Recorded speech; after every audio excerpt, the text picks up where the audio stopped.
How are you doing?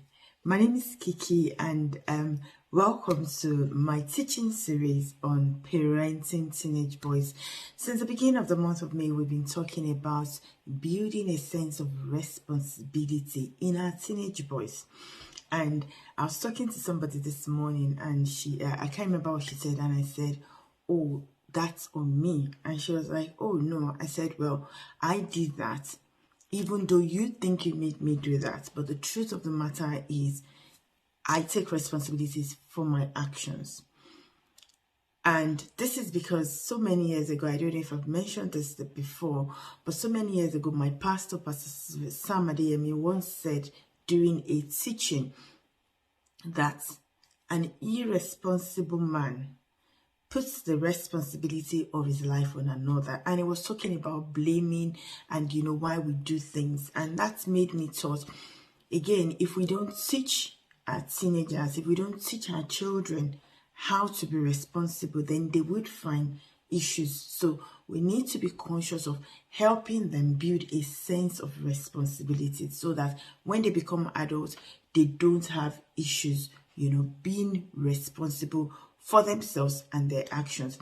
And today, in line with that, I want to talk about active listening. Why active listening when it comes to building a sense of responsibility in our children? A lot of the times as parents, as adults, we feel that we need to be able to give them solutions. We need to solutionize our conversation with our teenagers. But when we allow them talk, we listen to them, they're able to think and process things for themselves, and most times come up with solutions rather than us giving them solution. So a lot of things, they feel that they're not being truly heard. They feel that they're not being truly understood or valued. And this is because we parents, a lot of the times, we talk over them. We want to give them solutions. So we're talking, they're talking, we're talking. We're providing solutions. We're giving answers rather than listening. And then it makes them feel they're not being heard and they're not being understood. And that can always lead to issues, strifes, and problems in the house. So how do we manage active listening with our children?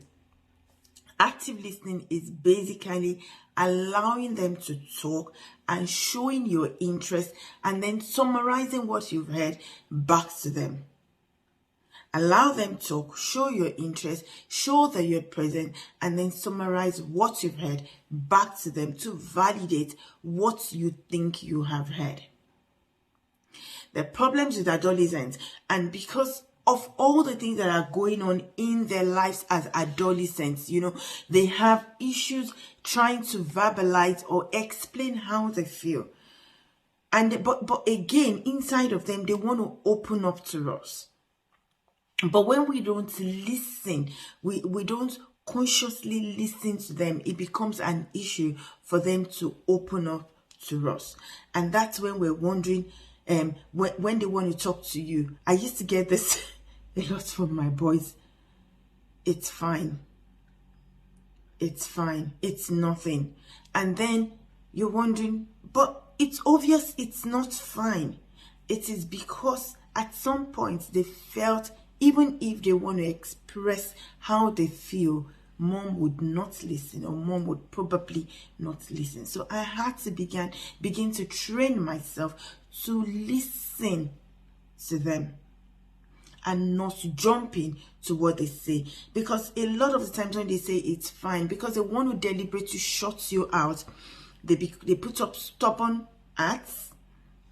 They put on, I've got it written here. They put on stubborn acts, they shout, they go silent, they lie, or sometimes even become violent. All because they don't want you to interfere. They don't want to hear from you. They just want to be, it's fine. But when we listen to them, it helps them see that we value them And they are like, at that time or even beyond that time, they're the most important things in our lives. Also, when we listen to them, it's not time to be judgmental.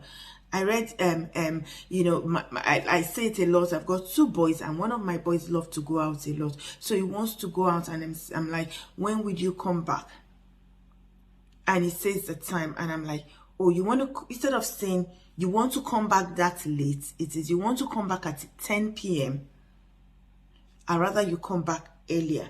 And then we agree on the time rather than being judgmental with our children. There are lots and lots of other examples. But in active listening, we listen and then summarize what we think we've heard, so that we're sure that we've heard them and they're sure that they have been heard as well. Also, the beauty of active listening is it tells them, like I said earlier on, that they are the most important thing to them, to you at that time. And again, if you're already in this situation where you feel, oh, your son is fine, it's time to begin to reassure them. How do you reassure them? Okay, it's fine, darling. That's okay. But please, if you need to talk, I am here to listen to you. There is something about emphasizing, if you need to talk, I am here.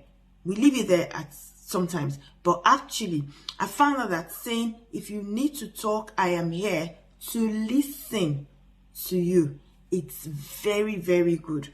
Again, watch the way you discipline them. What is your definition of discipline?